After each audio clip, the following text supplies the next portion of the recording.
सभी का कक्षा में हार्दिक स्वागत है, अभिनंदन है।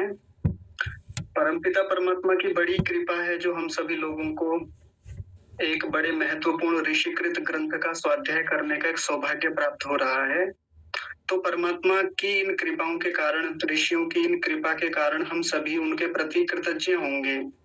उनके प्रति मन में एक ऐसा भाव बनाकर रखेंगे कि उनका हम पर बड़ा उपकार है। उन्होंने हमारे लिए बहुत कुछ करके दिया है, परमात्मा ने भी और हमारे पूर्वज ऋषियों ने भी। आप सभी लोगों से एक निवेदन है कि सभी लोग जो भी अपने किसी कार्य में संलग्न हो या जिसके कारण आपका ध्यान कक्षा के विषय से हटता हो, उन क्रियाओं को, क्रियाकलापों को कुछ समय के लिए रोक लेंगे और अपना पूरा ध्यान, पूरी एकाग्रता कक्षा के विषय पर ही लगाए रखने का पूरा प्रयास करेंगे। प्रभु से कामना करेंगे कि हे प्रभु, आप इस विषय को समझने में हमारी सहायता कीजिए, जिससे कि इस जटिल ग्रंथ को, इस दर्शन को हम सरलता से सीख पाएं। हम इस पर खूब चिंतन मनन करें, अपने जीवन को टटोल कर देखें, हम इसका परीक्षण करें, अवलोकन करें और अपने जीवन को निरंतर उन्नति की ओर बढ़ा पावें। ये शास्त्र हमारे व्यवहारिक जीवन का हिस्सा बने, हमारा मन, हमारा चित्त हमें उत्तम स्थितियों में ले जाने वाला होवे। आप ऐसी कृपा हम सब पर कीजिए। तो ऐसी उत्तम और शुद्ध भावनाओं के साथ हम सभी लोग मिलकर परमपिता परमात्मा की स्तुति, प्रार्थना और उपासना पूर्वक एक वेद मंत्र का उच्चारण करेंगे। ओम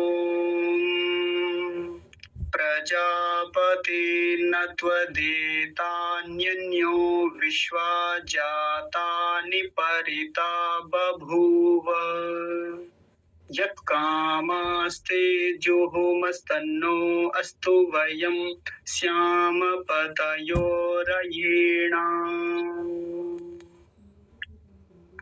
हे प्रभु, कार्यमिदं सफलं निर्विघ्नं सुसंपन्नं भवेत्।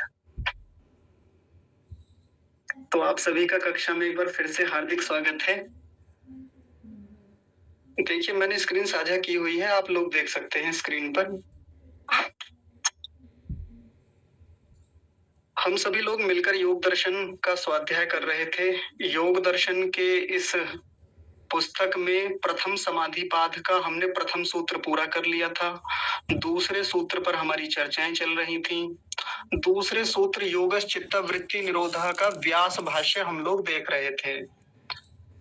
ये सूत्र महर्षि पतंजलि जी का लिखा हुआ है, योगश चित्तवृत्ति निरोधः, और ये नीचे जो सफेद रंग से लिखा हुआ आपको दिख रहा है, ये महर्षि व्यास जी का भाष्य है। भाष्य का मतलब होता है अपनी भाषा में किसी बात को विस्तार से लिख देना। महर्षि पतंजलि जी का कार्य था कि किसी बड़ी बात को छोटा करके लिखना। बहुत सारी बातें थी, उनको सूत्र के रूप में बहुत सीमित कर दिया उन्होंने। ये बड़े लोगों की शैली होती है, ये बड़े विद्वानों की शैली होती है। आगे महर्षि व्यास आए, उन्होंने उसी बात को विस्तार कर दिया, उन्होंने उस बात को बढ़ा के बताया। हम लोग उसको और बढ़ा रहे हैं, थोड़ा सा हम लोग देख रहे हैं, मनन कर रहे हैं। और इस व्यास भाष्य में हमने समझा पिछले दिनों कि ये चित्त है कैसा, इस चित्त का वास्तविक स्वरूप कैसा है, ये चित्त बना कैसे हुआ है। चित्त यानी मन, काम कैसे करता है ये, इस चित्त की भूमियां कैसी हैं, यानी अवस्थाएं कैसी कैसी हैं, बदलता रहता है। इस चित्त में समाधि कैसे होती है, योग कहाँ कहाँ होता है, इन सब चीजों पर हमने विस्तार से बात की। तो कल की जो कक्षा थी उसमें बड़ी रोचक चर्चाएं हुई। कल की कक्षा में हमने देखा था कि जो क्षिप्त अवस्था वाले यानी चंचल अवस्था वाले जो लोग होते हैं वो किस ओर ज्यादा झुके हुए होते हैं, उनका झुकाव कहाँ ज्यादा होता है। तो क्या देखा था हमने कि जो चित्त अवस्था वाले लोग होते हैं इनकी प्रवृत्ति किधर होती है, ऐश्वर्यों की ओर, और साथ में कहाँ होती है, विषयों की ओर, विषय भोगों के प्रति ये झुके हुए होते हैं। ये इस पंक्ति में देखा था हमने। प्रख्या रूपम ही चित्त सत्वम, हमारा जो चित्त है प्रख्या रूप होता है, यानी सत्वगुण की अधिकता वाला होता है। उसमें रजस भी होता है और तम भी होता है।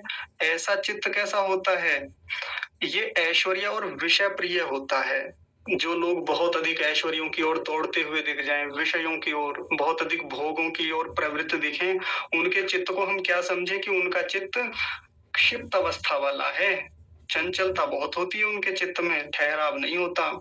फिर दूसरी पंक्ति में इस वाली में हमने देखा था कि कुछ लोग ऐसे भी होते हैं जिनके चित्त में तमसानुविद्धम, तमोगुण की अधिकता होती है। तमस गुण से अधिकता वाला जो चित्त होता है उसकी क्या स्थिति होती है कि ऐसे चित्त वाला व्यक्ति अधर्म, अज्ञान, अवैराग्य और अनैश्वर्य से युक्त होता है या उसकी ओर झुका हुआ होता है। अधर्मी होगा वो व्यक्ति, अज्ञानता से युक्त होगा, ज्ञान नहीं होगा उसके पास, अवैराग्यवान होगा और अनैश्वर्यों से युक्त होगा। उसके पास ऐश्वर्य नहीं मिलेंगे, ज्ञान नहीं मिलेगा, बल नहीं मिलेगा, बुद्धि नहीं मिलेगी, कोई कलाएं नहीं होंगी, संपत्ति नहीं होगी, धन नहीं होगा, कुछ नहीं होता ऐसे व्यक्ति के पास। या होता भी है तो वो अधर्म से युक्त होता है सब कुछ इसके पास। फिर हमने तीसरा और देखा था, वो क्या है, विक्षिप्त अवस्था वाला जो चित्त होता है, ये बड़ी सुंदर स्थिति है। उसके लिए हमने कौन सी पंक्ति देखी थी, ये वाली। इसमें देखा था, तदेव प्रक्षीण मोहावरणम सर्वतः प्रद्योतमानम अनुविद्धम रजो मात्रया धर्म ज्ञान वैराग्य ऐश्वर्य उपगम भवति। ये जो तदेव, तदेव माने वही चित्त जो है, जो प्रख्यारूप है, जो सत्वगुण की अधिकता वाला चित्त है, इसमें जब मोह का आवरण हट जाता है, मोह का आवरण मतलब तमोगुण हट जाता है, तमोगुण ढीला पड़ जाता है, दब जाता है, तब ये कैसा होता है, सर्वतः प्रद्योतमानम, ये सब ओर से प्रकाशित करने वाला होता है। फिर हम लोगों को, फिर हमें सब ओर से ज्ञान कराता है, बहुत प्रकार की चीजों का हमको बोध होता रहता है, बड़ी आसानी से हो जाता है। कब, जब हमारा ये जो तमोगुण है ये ढका हुआ होता है, हट जाता है। तो और रजो मात्रया, रजोगुण थोड़ा सा रह जाता है इसमें। हम लोग जब अपना व्यवहार करते हैं तो रजोगुण भी तो काम करता है ना उसमें। तो ऐसा रजोगुण थोड़ा सा होगा, सत्वगुण बहुत अधिक होगा, लेकिन तमोगुण तो बिल्कुल न्यून हो जाएगा, समाप्ति हो जाएगा। तो ऐसे चित्त वाला व्यक्ति कैसा होता है, धार्मिक मिलेगा, धर्म के कार्य करने वाला होगा, धर्म से युक्त मिलेगा। साथ ही ज्ञानवान होगा ये व्यक्ति, इसका चित्त भी ज्ञान से युक्त होगा, वैराग्य से युक्त होगा। वैराग्य का मतलब ही ज्ञान होता है, ज्ञान की पराकाष्ठा को वैराग्य कहते हैं। और साथ में ऐश्वर्य से युक्त मिलेगा ये व्यक्ति, इसके पास बहुत ऐश्वर्य होते हैं, बहुत ज्ञानवान मिलेगा, रूपवान मिलेगा, सौंदर्यवान मिलेगा ये व्यक्ति। इसके पास धन भी होगा, संपत्ति भी होगी, लोग भी होंगे, इसके पास प्रसिद्धि भी होगी, नाम भी होगा, इसकी वाणी में प्रभाव होगा, ये सब ऐश्वर्य कहलाते हैं। बहुत सारी कलाओं से ये व्यक्ति युक्त मिलेगा, इसके पास बहुत सारा टैलेंट होगा। आज की भाषा में कहते हैं ना, मल्टी टैलेंटेड व्यक्ति है, बहुआयामी व्यक्ति। तो ये भी होता है ये वाला। देखिए बहुत ऊंची योग्यता होती है इसकी, आसान नहीं होता, साधारण नहीं होता ये। तो ये तीन प्रकार की भूमियों को हमने फिर से समझा, ये तीन प्रकार की चित्त की अवस्थाओं को हमने फिर से देखा लक्षणों के आधार पे। आज मैं आप लोगों के सामने एक बड़ी रोचक चर्चा रखता हूँ। आज मैं कुछ सेलिब्रिटीज के नाम लूंगा आपके सामने, कुछ लोग ऐसे जो बड़े प्रसिद्ध हैं इस संसार भर में, और हम उनको देखेंगे कि वो किस प्रकार के चित्त वाले लोग हैं। वो क्षिप्त अवस्था वाले हैं, वो मूढ़ अवस्था वाले हैं, या वो विक्षिप्त अवस्था वाले हैं। कुछ सेलिब्रिटीज के नाम जो बहुत प्रसिद्ध लोग हैं। तो पहला नाम मैं आपके सामने लेना चाहता हूँ, वो है हमारे प्रदेश के मुख्यमंत्री श्री योगी आदित्यनाथ जी, है ना, बहुत प्रसिद्ध हैं संसार भर में। अब तो उनकी प्रसिद्धि है उनके काम को लेकर के। अगर मैं उनको डालना चाहूं तो किस कैटेगरी में डालूं, उनको क्षिप्त भूमि वाला कहूं, मूढ़ स्थिति वाला कहूं, या उनको विक्षिप्त अवस्था वाला कहूं? सीधी सी बात है, हम उनके लक्षणों को देखें, उनके कार्यों को देखें, वो जैसा कार्य करते हैं।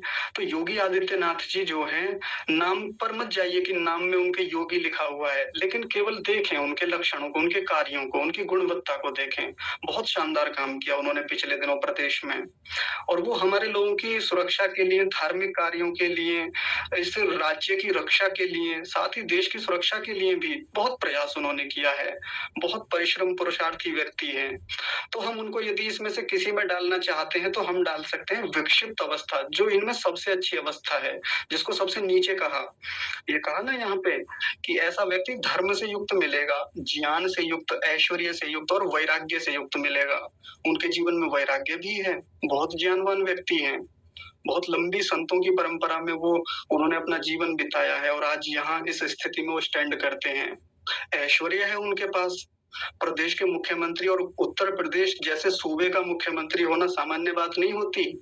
सोचिए, आप विचार कीजिए, बहुत ऐश्वर्य है। सीएम का एक अपना आवास होता है, बहुत ऐश्वर्य है, गाड़ियाँ हैं, सुरक्षा है उनके पास। जेड प्लस या जो भी होती होगी उतनी सुरक्षा है, ये भी ऐश्वर्य है उनका। हेलीकॉप्टर है, हवाई जहाज है, इतनी सारी चीजें हैं, ऐश्वर्य ही तो है उनका। सैलरी भी होगी उनकी अपनी। तो सोचिए कितना ऐश्वर्य है। तो ये ऐश्वर्य अधर्म से युक्त होके नहीं है, धार्मिक कार्यों को करते हुए ये ऐश्वर्य जुटाया है उन्होंने अपनी योग्यता के आधार पे। और देखिए, सन्यासी होते हुए भी राजधर्म का कितनी उन्नत रीति से पालन करते हैं। तो ऐसे व्यक्ति को हम विक्षिप्त कोटि में रखेंगे। ये विक्षिप्त बहुत शानदार स्थिति है। तो और मैं कुछ 2-4 नाम लेता हूँ। हमारे देश के माननीय प्रधानमंत्री जी श्री नरेंद्र मोदी जी को देखिए, बिल्कुल वैसा ही, बल्कि और ऊंचा चरित्र उनका और शानदार व्यक्तित्व, पूरे संसार भर में जिनका नाम है। ऐश्वर्यों की तो खान है वो व्यक्ति। भले ही कितने लोग गाली देते हों, किसी का कोई व्यक्तिगत उनसे द्वेष हो, कोई विरोधाभास हो, वो एक अलग बात है। लेकिन आप उनका नाम देखिए, प्रसिद्धि देखिए, उनकी कीर्ति देखिए, उनके ऐश्वर्य देखिए, उनका सौंदर्य देखिए, उनका तेज देखिए, ऐश्वर्य है ये उनका। विक्षिप्त अवस्था वाला चित्त है उनका, बहुत उन्नत रीति से बनाया है, लंबी साधना है उनकी, तपस्या है इसके पीछे। राजनीतिक किसी के साथ कोई द्वेष हो सकता है कि भाई भाजपा विरोधी कोई व्यक्ति हो सकते हैं कक्षा में, उस चीज को थोड़ी देर हटा के देखिए, इस दृष्टि से देखिए, योग की दृष्टि से। ऐश्वर्य है उनके पास। किसी को उनके कपड़ों से दिक्कत हो सकती है जी, 2 लाख का सूट पहनते हैं, ऐश्वर्य है उनका, जुटाया है, योग्यता है उस चीज के पीछे उनकी। उनकी जी इतनी गाड़ियां होती हैं, इतना बड़ा ऐश्वर्य है, ये लेके चलते हैं, मशरूम खाते हैं, जो भी खाते हैं उनका विशेष भोजन होता है, हजारों लाखों में उनका एक दिन का लंच होता है, डिनर होता है, इतनी सारी बातें होती है ना उनके बारे में। ऐश्वर्य है उनका, कमाया हुआ है, जुटाया हुआ है। इस तमोगुण को खत्म किया है उन्होंने अपने जीवन से। विचार कीजिए, इसमें लिखा हुआ है ना, आप देखिए ध्यान से, प्रक्षीणम मोहावरणम, इस तमोगुण को कम किया है। दूसरे राजनीतिज्ञ भी हैं हमारे देश में, मांस खाने वाले, शराब पीने वाले, खुले मंचों पे वो मांस खाते हैं, उसको सपोर्ट करते हैं, शराब का सेवन करते हैं और उसको सपोर्ट भी करते हैं, मंचों पे शराब पी के आते हैं। ऐसे भी प्रदेशों के मुख्यमंत्री हैं हमारे यहाँ पे। तमोगुण से युक्त हैं वो लोग।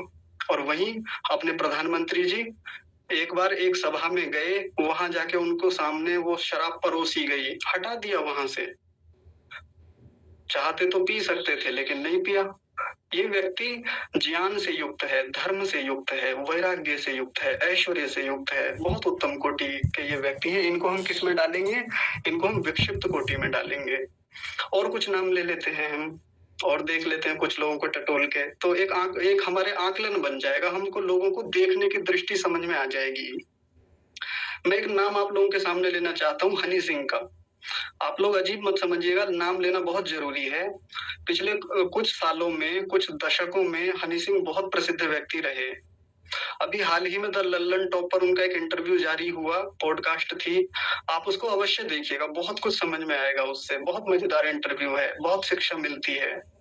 उस व्यक्ति ने हमारी बहुत बड़ी युवा आबादी को, युवा जनसंख्या को एक बहुत गलत दिशा में धकेल दिया उस अकेले व्यक्ति ने। ऑस्ट्रेलिया में उसका एक शो हो रहा था, जहां शाहरुख खान उसके साथ थे। जब वहां उसका शो हो रहा था तो कुछ 500 लोग सिख कम्युनिटी के उसका विरोध करने गए, काले झंडे लेकर के। जब उसका विरोध हुआ तो वहां 25-30 हजार की जनसंख्या ने जो उसका सपोर्ट किया वो उसको दिखाई नहीं दिया, लेकिन उन 500 लोगों का जो विरोध था उससे वो व्यक्ति इतना चिढ़ गया, इतना बुरी तरीके से डिप्रेशन में गया, या जो भी स्थिति हुई उसकी, उसने वहां संकल्प लिया कि ये जो लोग यहाँ पे नाच रहे हैं ना, ये जितनी जनसंख्या है इस देश की या कहीं की भी, इनके नस नस में बोध का घुसा दूंगा मैं, ये कहा था उसने वहां पे। बोध का मतलब दारू, शराब, मद्य, ऐसी स्थिति बना दूंगा। और फिर उसने एक गाना लिखा, 4 बोतल बोध का, ये वाली स्थिति। ये व्यक्ति तमोगुण से युक्त है। ये व्यक्ति रजोगुण की बहुत ऊंची स्थितियां लिए हुए है। जब वो पड़ा हुआ है पी के, तमोगुण से युक्त है, अधर्म से युक्त है, अज्ञानता से, अनैश्वर्य से युक्त है वो व्यक्ति। लेकिन वो ऐश्वर्य को जुटाने के लिए एक्सट्रीम लेवल पे काम करता है। उसने खुद कहा था कि जब मैं भी कोई भी काम करता हूँ ना, तो एक्सट्रीम लेवल पे जाके करता हूँ। पैसा कमाया तो अथाह पैसा कमाया, प्रसिद्धि कमाई तो अथाह प्रसिद्धि कमाई। आज भी भयंकर रेवेन्यू आता है करोड़ों में उसका, यूट्यूब से या बाकी सब सोर्सेज से, ओटीटी प्लेटफॉर्म से। आप विचार करके देखिए, ये ऐश्वर्य है उसका। तो यहाँ लिखा हुआ है ना ऊपर, आप ध्यान से देखिए, प्रख्यारूपम ही चित्त सत्वम रजस्तमोभ्याम संसृष्टम ऐश्वर्य विषयम प्रियम भवति। तो ये जो व्यक्ति होता है ना, ये वाला क्षिप्त अवस्था वाला व्यक्ति, ये भी ऐश्वर्य से युक्त होता है। जैसे हनी सिंह है, ये ऐश्वर्य से युक्त है। ये व्यक्ति बहुत ऐश्वर्य है इसके पास, अथाह संपत्ति है। लेकिन कैसे जुटाई हुई है? अधर्म से, अज्ञानता से। और ऐसी संपत्ति वाला व्यक्ति या ऐसे ऐश्वर्य वाला व्यक्ति क्षिप्त कोटि में डाला जाएगा। एक बहुत बड़ी आबादी। आचार्य जी स्क्रीन को कुछ बड़ा कर दें। जी जी जी ठीक है, मैं बड़ा कर देता हूँ। बेटे कौन से पेज पर चल रहे हो आप? माता जी ये पेज है 22। ये स्वामी सत्यपति जी की है ना योग दर्शन? हाँ जी जी जी जी ठीक है, धन्यवाद। हाँ, तो देखिए मैंने आपको 3 उदाहरण दिए, माननीय योगी आदित्यनाथ जी, क्षमा कीजिए, आदित्यनाथ जी का, प्रधानमंत्री नरेंद्र मोदी जी का और हनी सिंह का। ऐसे ही जो फिल्म एक्टर्स हैं, आप उनका एग्जाम्पल ले सकते हैं। बहुत रजोगुण वाले व्यक्ति होते हैं। इनको हम क्षिप्त कोटि में भी डाल सकते हैं, मूढ़ स्थिति में भी डाल सकते हैं। अक्षय कुमार को लीजिए, थोड़ा वो व्यक्ति ठीक है, रात्रि में जल्दी सोना, सुबह में शीघ्रता से उठ के व्यायाम करना, कुछ धार्मिक कार्यों में संलग्न रहता है वो व्यक्ति। तो ऐसे व्यक्ति को हम क्षिप्त में डालेंगे, क्षिप्त वाले में। क्षिप्तता बहुत है, बहुत चंचलता, ये भी मिल जाए, यहाँ से भी पैसा आ जाए। वो है ना, पान मसाले का ऐड कर करके वो व्यक्ति पैसा कमाता है। तो ऐश्वर्य ला रहा है, कैसे ला रहा है? अधर्म पूर्वक लेके आ रहा है, बहुत ऐश्वर्य वो जुटा रहा है। क्षिप्त कोटि वाला व्यक्ति है, क्षिप्त कोटि में डालेंगे उसको।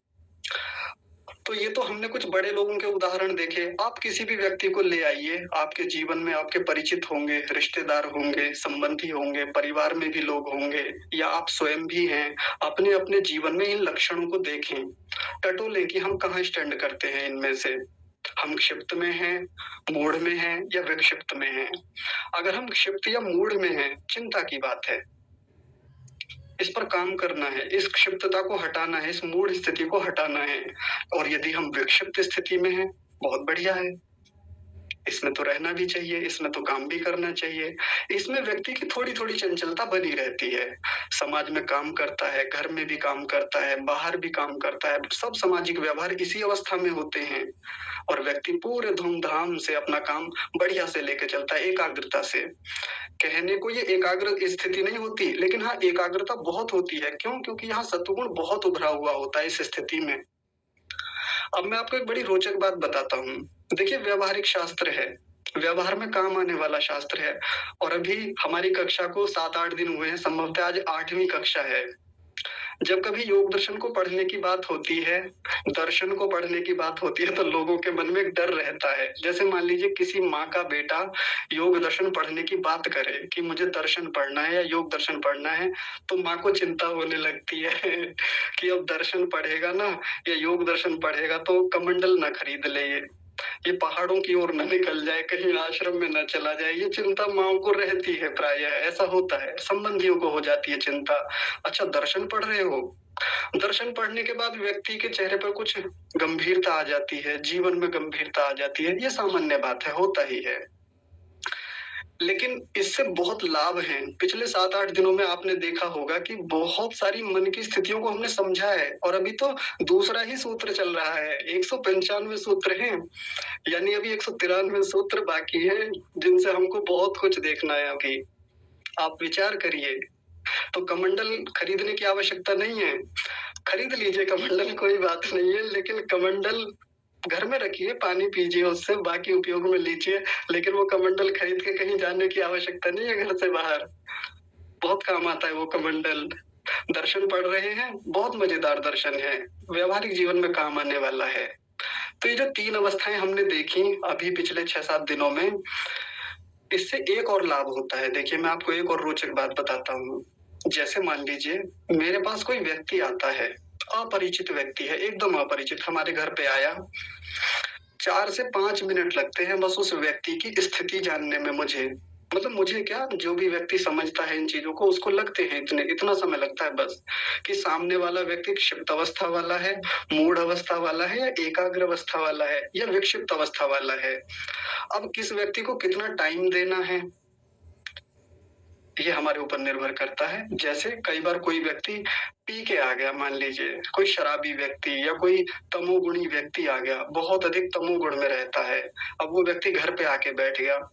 अब मैं पागल थोड़ी हूँ जो मैं उसके साथ बैठ के अपना टाइम वेस्ट करूंगा, मैं अपना समय व्यर्थ करूंगा उसके साथ, नहीं करूंगा।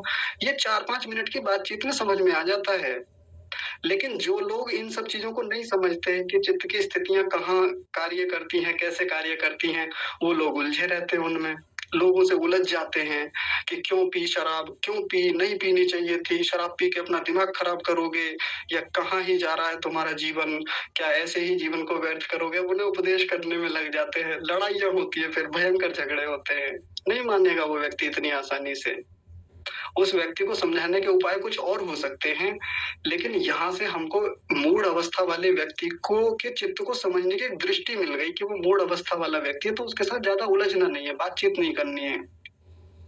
कई बार किसी व्यक्ति का कॉल आता है हमारे पास अननोन नंबर से, मान लीजिए मेरे पास तो आते रहते हैं। अब वो व्यक्ति जैसे कॉल करता है तो बहुत बात करेगा, अपनी ही अपनी कहेगा। मैं कुछ बोलना चाहता हूँ इधर से, वो व्यक्ति सुनता नहीं है। मैं समझ जाता हूँ बस 1 मिनट की बातचीत में, 1 मिनट या 2 मिनट में समझ में आ जाता है, सामने वाले का चित्त पढ़ लेता हूँ कि एक क्षिप्त अवस्था वाला है, सुनता ही नहीं है किसी की, काटे जा रहा है बात को। सुने तो भाई मेरी भी तो सुनो, आप इतनी देर से बोले जा रहे हो, इतनी देर हो गई। क्षिप्त अवस्था वाला व्यक्ति है, ऐसे व्यक्ति को केवल सुनिए, केवल सुनना है, या फिर जैसे तैसे बहाना बना के फिर फोन काटना होता है, जी काम है, व्यस्तता है, ऐसे करके। ये लाभ है इस बात का। इससे ये समझ में आता है कि किस व्यक्ति को कितना समय देना है। एक व्यक्ति बहुत योग्य है, विक्षिप्त अवस्था वाला है, सत्वगुणी व्यक्ति है, रजोगुण को कम कर रखा है, तमोगुण अपने जीवन से हटा ही रखा है उस व्यक्ति ने। ये जो लास्ट कंडीशन है, ये वाली जो अभी बता रहे थे, ये वाली, इस अवस्था वाला जो व्यक्ति है, जो वो कॉल करेगा, हमारे घर पे आएगा, उससे बात करना अच्छा लगता है, आनंद आता है उससे बात करके, क्योंकि वो विषय पर बात करता है, वो टॉपिक पे रह के बात करता है, टॉपिक से भटकता नहीं है, व्यर्थ की बात नहीं करता, अपनी भी बोलेगा, आपकी भी सुनेगा। ये इस व्यक्ति की स्थिति होती है। तो देखिए लाभ है ना, इस दर्शन को पढ़ने से कितना लाभ हो जाता है हमें। हमारी बहुत प्रकार की ऊर्जा बच जाती है।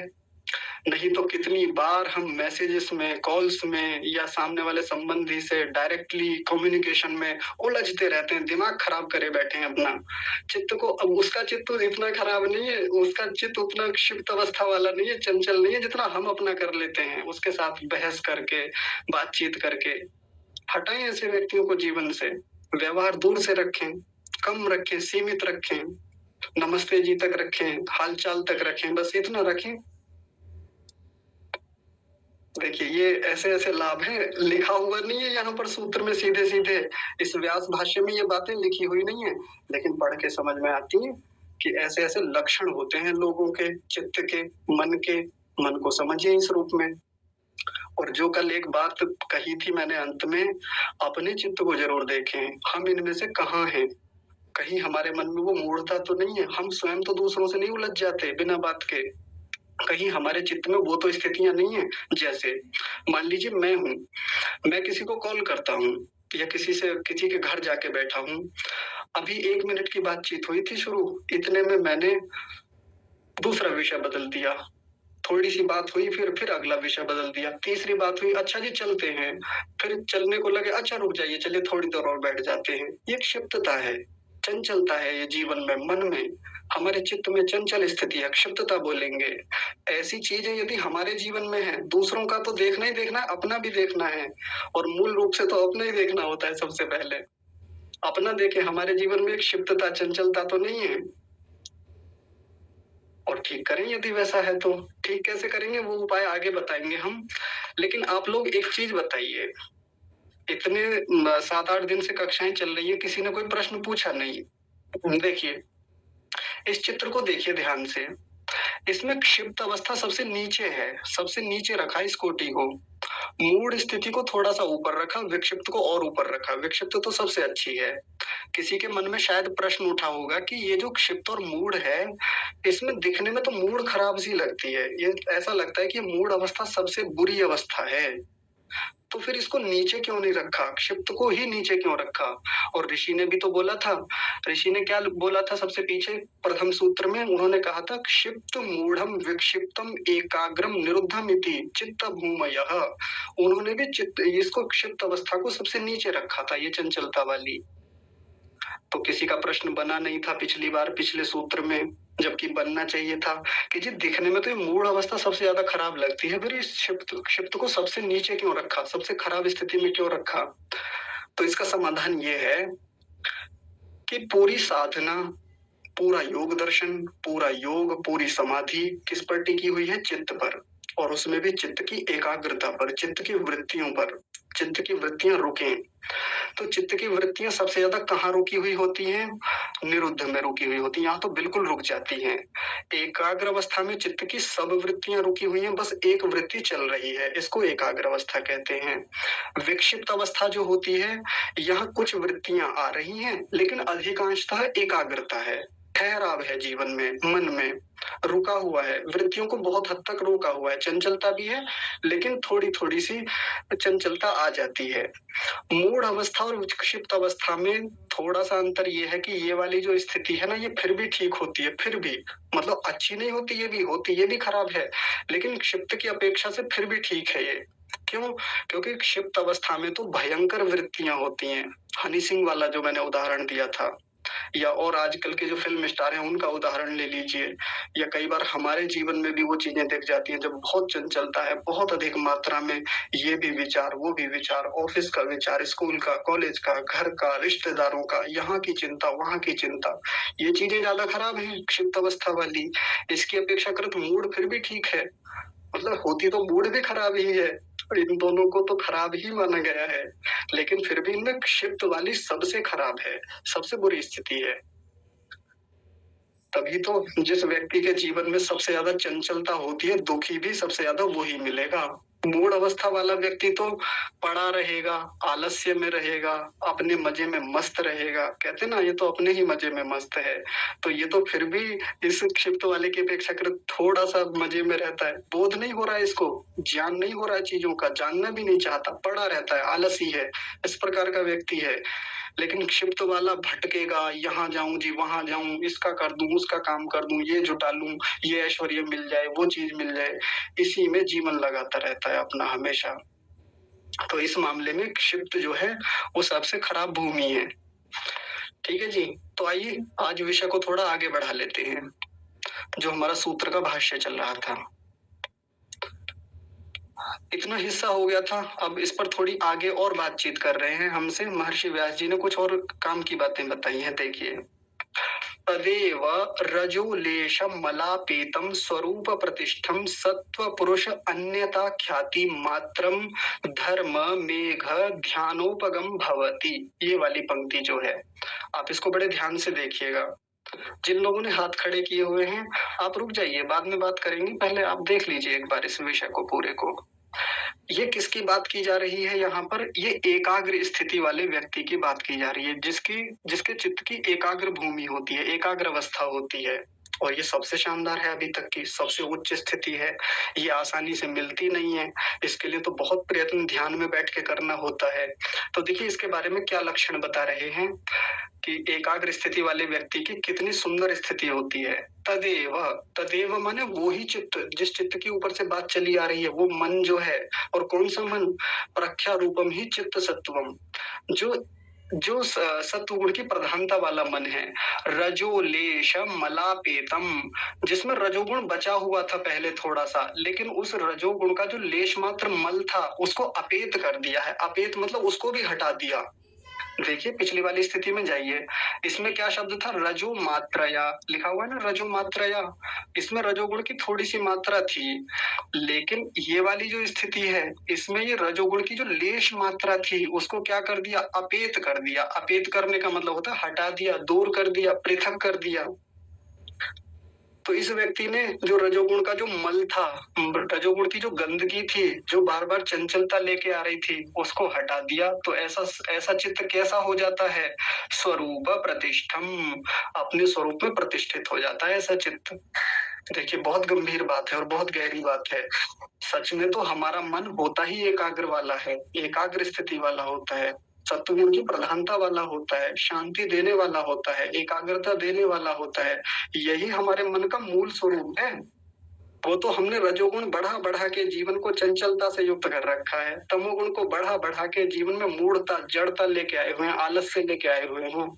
नहीं तो हमारा मन तो, अगर इसमें से तमोगुण तो पहले हटा लिया है और रजोगुण का जो लेश मात्र मल है उसको अपेत कर लिया, हटा लिया, तो ऐसा मन कैसा हो जाता है? स्वरूप प्रतिष्ठम, अपने स्वरूप में स्थित हो जाता है। बिल्कुल अपने जैसा उसका स्वरूप है वो निखर के सामने आता है। जिसको कहते हैं ना निखर गया है, वो निखार आ जाता है उस चित्त में। और ऐसा चित्त फिर कैसा होता है? सत्व पुरुष अन्यथा ख्याति मात्रम धर्म मेघ ध्यानोपगम भवति। तो पहले इस बड़े शब्द पर ध्यान देंगे, मैं इसको थोड़ा तोड़ता हूँ, आसान हो जाएगा आपके लिए। इसमें दो शब्द हैं सबसे पहले, एक है सत्व और दूसरा है पुरुष। सत्व और पुरुष, ये सत्व किसको कहते हैं? सत्व मन को ही कहते हैं, चित्त को। और पुरुष का मतलब होता है यहाँ पर आत्मा। यहाँ पुरुष का मतलब वो मत समझिएगा, जेंडर वाला जो मेल होता है वो नहीं, वो पुरुष नहीं, स्त्री पुरुष वाला पुरुष नहीं है। ये पुरुष का मतलब आत्मा। तो सत्व का मतलब मन हो गया, चित्त हो गया, और पुरुष का मतलब हो गया आत्मा। और अन्यता का मतलब होता है भिन्नता, पृथकता। यानी चित्त और आत्मा के बीच की जो भिन्नता है, उनमें जो भेद है, उनकी ख्याति यानी ज्ञान, मात्र माने ऐसा, मतलब ऐसा उसकी ऐसी उसकी भिन्नता का ज्ञान हो जाता है। जब हमारा चित्त अपने स्वरूप में स्थित हो जाता है, सत्वगुण के उभार से युक्त होता है, एकाग्र होता है, ये एकाग्र अवस्था की बात चल रही है, तब देखिए एक बड़ी उपलब्धि होती है ऐसे चित्त को। क्या होती है? कि वो मन और आत्मा के बीच में जो भेद है उसको पकड़ लेता है, उसका ज्ञान हो जाता है, बोध हो जाता है उसको। और उसके लिए एक पर्टिकुलर एक टर्मिनोलॉजी दी, एक शब्द दिया, पारिभाषिक शब्द। उसका पूरा नाम क्या होता है? सत्व पुरुष अन्यथा ख्याति। ये एक शब्द है। ये आप इसको अलग अलग शब्द मत समझिएगा, पूरा एक शब्द है, सत्व पुरुष अन्यथा ख्याति। इसकी चर्चा आगे भी आएगी, बहुत आएगी। ये शब्द आप याद रखिएगा, मैं वहां फिर याद दिलाऊंगा आपको आगे। क्या नाम है? सत्व पुरुष अन्यथा ख्याति। अब इसी शब्द को थोड़ा सा समझते हैं। मन और आत्मा दो अलग अलग चीजें हैं। मन जो होता है जड़ होता है, और आत्मा जो होता है वो चेतन होता है, या पुरुष कहते हैं, आत्मा कहते हैं, एक ही बात है। हम ये बात शब्दों से तो जानते हैं, कह तो देते हैं कि हाँ जी मन तो जड़ होता है, आत्मा तो चेतन होता है, और दोनों अलग अलग होते हैं, एक नहीं होते। ये बात कहने को हम सब लोग कहते भी हैं, जो पढ़े लिखे लोग हैं, स्वाध्यायशील लोग हैं, वो इस बात को जानते भी हैं, लेकिन व्यवहार में देख नहीं पाते इस चीज को, देख भी नहीं सकते। मैं भी नहीं देख सकता, आप भी नहीं देख सकते। इसको तो ध्यान की एकाग्र अवस्था में, या एकाग्र अवस्था में जो समाधि होती है, जिसको संप्रज्ञात समाधि कहा जाता है, उसी में जाके देखा जा सकता है। योगी लोग देखते हैं इस चीज को। मन और आत्मा दोनों भिन्न भिन्न व्यवहार करने वाले हैं। मन का व्यवहार अलग है भीतर, मन की वृत्तियां अलग हैं, आत्मा की वृत्तियां अलग हैं, मन के गुण अलग हैं और आत्मा के गुण अलग हैं। दोनों का व्यवहार बिल्कुल एकदम पृथक है, बहुत सूक्ष्म अंतर होता है दोनों के व्यवहार में। हमको तो ऐसा लगता है कई बार, देखिए व्यवहार से देखिए कैसा लगता है कि यार ये मन में बात आ रही है कि आत्मा में आ रही है, समझ में नहीं आ रहा है। ये मन की इच्छा है कि आत्मा की इच्छा है? क्योंकि मन में भी तो इच्छाएं होती है ना। मन की वृत्तियां अलग हैं, आत्मा की अलग हैं। मन अलग रूप में विचार करता है, आत्मा अलग रूप में एक बोध लेके चलता है अपना। तो वो जो भिन्नता है दोनों के बीच की, बहुत सूक्ष्म सी, बहुत बारीक सी है। उसका भेद हमको व्यवहारिक जीवन में नहीं हो पाता। ये कहाँ होता है? ये तब होता है जब चित्त अपने स्वरूप में प्रतिष्ठित होता है। ये एकाग्र अवस्था की बात है। यहाँ रजोगुण नहीं होता, यहाँ तमोगुण नहीं होता। मतलब रजोगुण का मल नहीं होता और तमोगुण का मल नहीं होता। रजोगुण तो रहेगा, तमोगुण भी रहेगा मूल रूप में, जो उसमें रॉ मेटेरियल फॉर्मेट है वो तो रहेगा उसमें, वो तो हट भी नहीं सकता कभी। जब तक मन रहेगा तब तक सत्वगुण भी रहेगा, रजोगुण भी रहेगा, तमोगुण भी रहेगा। लेकिन रजोगुण का जो मल था, जो हमको बार बार चंचल अवस्था में ले जा रहा था, वो हट गया है। तमोगुण का जो मल था वो तो पहले ही हटा लिया था हमने विक्षिप्त अवस्था में ही। अब यहाँ सत्वगुण अपने पूरे उभार पे है, पूरा जागृत अवस्था में है। ये पूरा उभार पे कैसे होता है कोई भी, तो आपको एक एग्जांपल देते हैं, बहुत अच्छे से बात समझ में आएगी। जैसे हमारे घरों में प्रिंटर होता है, जिसके घर में कंप्यूटर है और इस प्रकार का काम करते हैं तो प्रिंटर रखते हैं ना, और प्रिंटर में स्याही खत्म हो जाए, इंक खत्म हो जाए तो क्या करते हैं, स्याही लेके आते हैं। अब उसमें संभवतः 4 रंग डालते हैं हम, जहां तक मुझे ध्यान है, क्योंकि मुझे पता नहीं इस बारे में, आप लोग जानते होंगे। एक तो नीला रंग डलता है, एक गुलाबी डलता है, एक पीला डलता है और एक काला डलता है, शायद ये होते होंगे, ये जो भी हैं। केवल 4 रंग हम उसमें डालते हैं प्रिंटर में। लेकिन हमने कंप्यूटर में कमांड दी कोई, हमने कोई प्रिंट निकालना है, कलर प्रिंट निकालना है, तो कंप्यूटर ऐसा थोड़ी है कि केवल गुलाबी ही निकालेगा। ये 4 रंग जो डाले वो ही प्रिंट थोड़ी निकालता है हमारा प्रिंटर। जो हमको आउटपुट मिला, प्रिंट आउट निकाला, वो केवल एक रंग का थोड़ी होता है, या केवल इन्हीं 4 रंगों का थोड़ी प्रिंट आउट होता है। भाई जिसकी कमांड दी गई है वैसा ही प्रिंट आउट निकालता है, जिसका उभार निकला है वहां पे, जिसके लिए पीछे से कमांड दी गई। वैसा ही मन की स्थिति होती है। मन में सत्वगुण भी है, रजोगुण भी है, तमोगुण भी है। हम जिसको उभारना चाहें उसको उभार लेते हैं, उसी से चीजें हमारे सामने निकल के आती हैं। जैसे हमारा प्रिंटर वैसा प्रिंट आउट दे देता है हमको। तो मन की एकाग्र अवस्था की बात चल रही थी।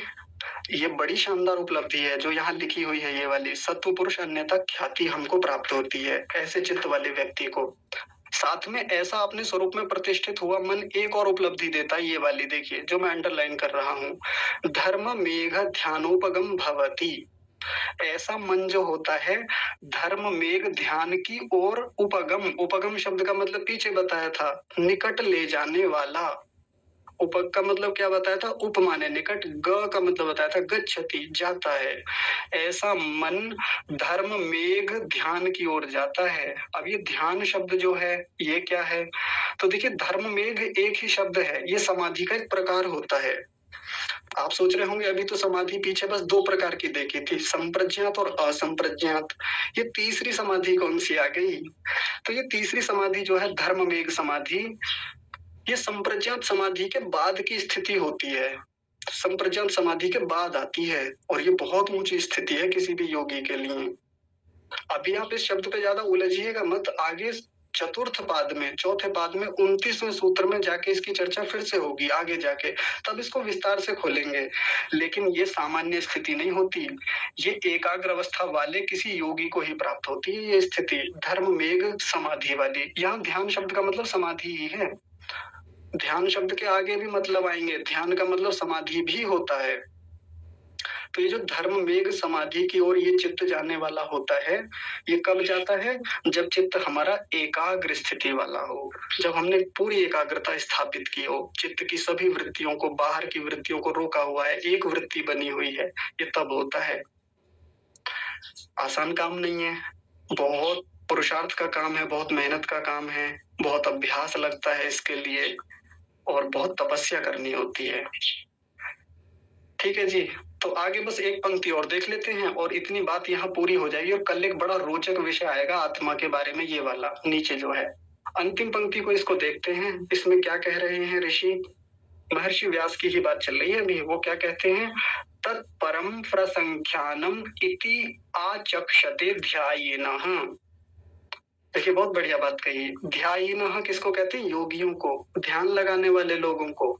जो लोग ध्यान लगाते हैं उनको ध्यायिनः बोलते हैं, ये योगी बोलते हैं।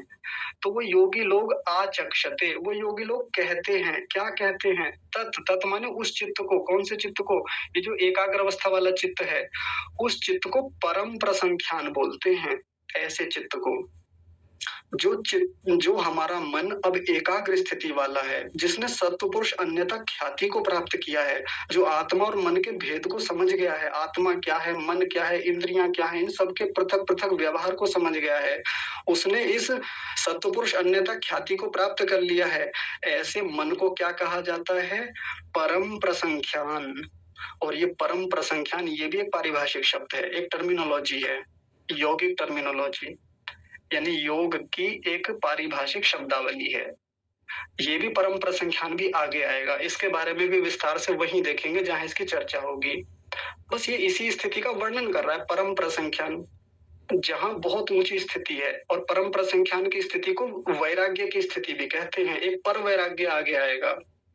पर वैराग्य बहुत ऊंचे स्तर का वैराग्य होता है, ये उसी की बात चल रही है मुख्य रूप से, लेकिन मैं आपको उलझाना नहीं चाहता। ये पर वैराग्य क्या होता है आगे आएगा, तब देखेंगे जब वैराग्य की चर्चा होगी। तो आज हमने क्या क्या देख लिया? आज हमने देखा मन की एकाग्र स्थिति को। जब चित्त अपनी एकाग्र स्थिति में होता है तो वहां क्या होता है, ये बात पर आप विशेष ध्यान दीजिएगा। ये वाली जो है, जिसको मैंने अंडरलाइन किया, रजो लेशम मलापेतम, रजोगुण की जो लेश मल बचा हुआ था ना, थोड़ा सा मल अभी रह गया था भीतर, जिसके कारण हमारे व्यवहार में चंचलता आती रहती है। पढ़ने बैठते हैं तो चंचलता आ जाती है, किसी काम को करते हैं तो चंचलता आ जाती है। इस प्रकार का मन एकाग्र होता है, अपने स्वरूप में प्रतिष्ठित हो जाता है, यानी सत्वगुण के उभार पे होता है, सात्विकता बनी रहती है। तो ऐसे मन को एक बहुत ऊंची स्थिति प्राप्त होती है, सत्पुरुष अन्यथा ख्याति, और धर्म वेग समाधि की ओर बढ़ाने वाला ये मन होता है, उसी को परम प्रसंख्यान कहते हैं। आज का विषय यही समाप्त होता है, लेकिन मैं आप लोगों से बस एक अंतिम बात कहना चाहता हूँ, एक निवेदन है, आप कोई छोड़िएगा मत कक्षा अभी। बस निवेदन ये है कि सभी लोग कृपया समय से जुड़ जाया कीजिए, 2:05 तक। आप जुड़ जाएंगे तो फिर बहुत सारी बातें जो छूट जाती हैं वो छूटेंगी नहीं आपकी, फिर वो शिकायत नहीं रहेगी। जैसे वो उदाहरण दिया था ना परसों की कक्षा में, कि फिर वो बारात में लेट पहुंचे तो फिर लड़की वाले को दोष दिया जाता है कि क्या व्यवस्था बना रखी थी, फिर वैसा आपको वो शिकायत नहीं रहेगी। एक निवेदन और है, आप जो कक्षा में शुरू में आके नमस्ते जी ऐसा कुछ करते हैं ना, वो मत किया कीजिए। उससे फिर बार बार मुझे भी उत्तर देना होता है, जी नमस्ते नमस्ते। एक बार में हो जाती है, जब मैं करता हूँ ना, उसी समय आप मन से स्वीकार कर लिया कीजिए मेरे अभिवादन को। ऐसे करने से क्या होगा, अनुशासन बना रहेगा कक्षा में। एक बात और, जब आप लोग कक्षा में जुड़ते हैं तो जुड़ते समय ही जब ज्वाइन करने का आप विकल्प प्रेस करते हैं, दबाते हैं, उसी समय अपना माइक तुरंत पहले ही बंद कर लेना चाहिए। उसी समय अपना वीडियो भी बंद कर लेना चाहिए। यदि आप पहले से वीडियो बंद करके आएंगे, उसमें वही विकल्प रहता है जब ज्वाइन करने के लिए हम यहाँ रिक्वेस्ट भेजते हैं, वही बंद कर लीजिए माइक को भी और वीडियो को भी। नहीं तो कई बार बड़ी कक्षा में बाधा होती है, बार बार कहना होता है, क्योंकि कई लोग ऐसे होते हैं कि यात्रा में हैं, खाना बना रहे हैं, ऑफिस में हैं, आवाज ही नहीं जा रही है, पीछे शोर हो रहा है ऑफिस में, और यहाँ कक्षा बाधित होती है। फिर आप लोग ऐसा थोड़ा सा सहयोग करेंगे तो कक्षा निर्विघ्न रूप से चलेगी, क्योंकि हमारी कक्षा का विषय क्या है, एकाग्रता। एकाग्रता रहेगी तो जीवन में योग भी रहेगा, योग आएगा तो फिर हम ऊंची स्थितियों को प्राप्त करेंगे। ठीक है जी, मेरी ओर से तो आज का विषय समाप्त होता है। आप लोग अपने प्रश्नों को बना के रखिए, जो भी प्रश्न हैं, बस थोड़ा सा सूत्र और बचा हुआ है, इतना सा, फिर उसके बाद में आपके प्रश्न लिए जाएंगे, उनकी शंकाओं का समाधान किया जाएगा। आज की कक्षा को यहीं विराम। आप सभी को सादर प्रणाम। हम सभी आनंद में रहें, उत्साहित रहें और आगे बढ़ें।